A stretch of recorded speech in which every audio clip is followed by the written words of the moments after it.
नमस्कार, आप देख रहे हैं अनुभवी आंखें न्यूज और मैं हूं आपके साथ संतोष गुप्ता।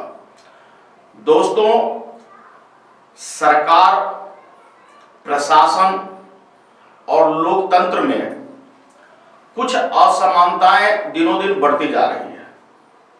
आपको बता दें कि सरकार लोकतंत्र के माध्यम से चुनी जाती है और सरकार प्रशासन पर अंकुश लगाने के लिए तमाम नियम कायदे भी बनाती है।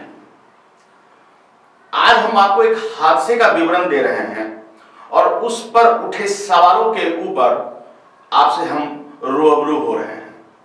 दरअसल दिल्ली के करोल बाग स्थित अर्पिता पैलेस होटल में आज सुबह 4:30 बजे बेहद भीषण भयंकर आग लग गई। लगभग 17 जानें उस आग की चपेट में दम तोड़ चुकी है।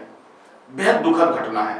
प्रधानमंत्री नरेंद्र मोदी जी ने भी ट्वीट कर इस अग्निकांड पर अफसोस और दुख जताया है। लेकिन मेरा एक सवाल है कि करोलबाग, पहाड़गंज जैसे व्यस्ततम क्षेत्र जहां रेल की आवाजाही के कारण यात्रियों की आवाजाही बनस्पत बनी रहती है, ऐसे जगह पर जहां यात्रियों की बेहद आवाजाही बनी रहती है, वहां की तंग गलियों में बने बड़े होटल, जी हां, बड़े बड़े होटल और उनमें रह रहे लोगों की सुविधाओं पर भी सरकार और प्रशासन की नजर होनी चाहिए। सरकार कमर्शियल लाइसेंस उपलब्ध कराती है प्रशासन के माध्यम से और प्रशासन कहीं न कहीं चूक कर जाती है। वह चूक कैसे होती है हमें बताने की जरूरत नहीं है, आप दर्शक हैं, भली भांति आप समझ सकते हैं। कुछ नियम कायदों को अनदेखा कर दिया जाता है। 17 जानें चली गई, 40 होटल के कमरे राख हो गए। आपको बता दें कि इस भयंकर भीषण आग में न जाने कितनी मौतें होती। कुछ लोगों की दम घुटने से मौत हो गई, 2 लोग तो छलांग लगा दिए बचने के लिए और मौत के शिकार हो गए। हम आपको यह कहना चाह रहे हैं कि अगर सरकार और प्रशासन थोड़ी चुस्त दुरुस्त हो जाए तो होटल के निर्माण से लेकर उनकी व्यावसायिक गतिविधि तक अगर प्रशासन थोड़ी चुस्त और मुस्तैद हो जाए तो इस तरह के हादसे टाले भी जा सकते हैं। भले ही शॉर्ट सर्किट के कारण आग लगी हो, कोई भी चूक रहा हो, लेकिन जो मुख्य बातें सामने उभर कर आ रही है वह है सीढ़ियों का तंग होना। अगर कोई हादसा हो जाए तो लोग तेजी से भागकर सीढ़ियों के रास्ते नहीं निकल सकते थे। जब ऐसी सीढ़ियां बनी हुई थी तो निश्चित रूप से पब्लिक की आवाजाही वाले उस होटल में अनुमति कैसे दी गई उसे चलने के लिए। बात इतनी सी नहीं है, फ्लोरिंग लकड़ियों का खूबसूरती के लिए आज एक शौक सा बनता जा रहा है। वुडन फ्लोरिंग, वुडन दीवारें, वुडन रेलिंग, ये सब पे लकड़ियों के काम होते हैं। तो क्या उस पर अग्नि से बचाव के लिए तमाम प्रयास नहीं किए जा सकते? चलिए उसको भी छोड़ देते हैं। कमर्शियल यूज के लिए अगर होटल बन रही है तो सिर्फ निजी लाभ के लिए 4 कमरों की जगह पर 8 कमरे बना देना, 6 कमरे बना देना। अगर एक कमरा हम कम बना लेते हैं तो स्पेस उसका यूज कर सकते हैं कॉरिडोर के रूप में और निकासी के रूप में।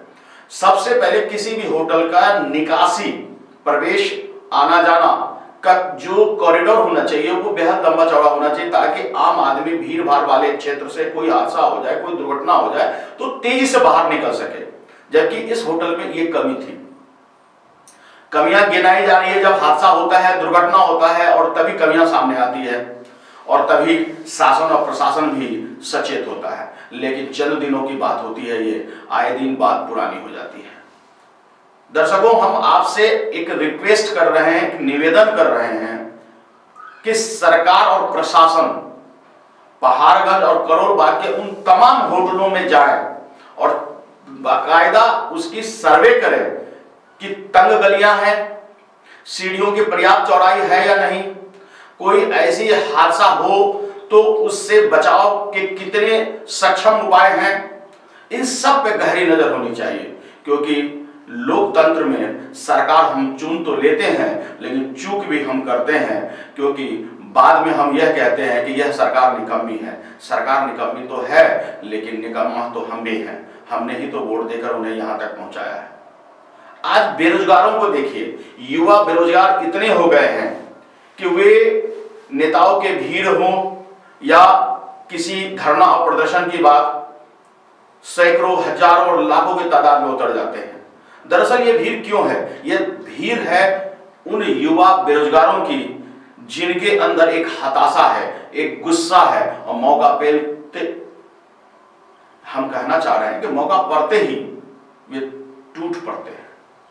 तो ऐसे युवाओं से भी हम कहेंगे कि अगर आपके अंदर वोट की शक्ति है, अगर आप 18 साल का हो गए हैं और अपनी वोट दिखाते हैं, तो वोट दिखाने के साथ सही नेता, सही मार्गदर्शक चुनिए, क्योंकि आपकी एक चूक हमारे देश को गर्त की ओर ले जाता है। तो आज के लिए इतना ही। हमारे साथ बने रहिए और देखते रहिए अनुभवी आंखें न्यूज, खबर भी असर भी।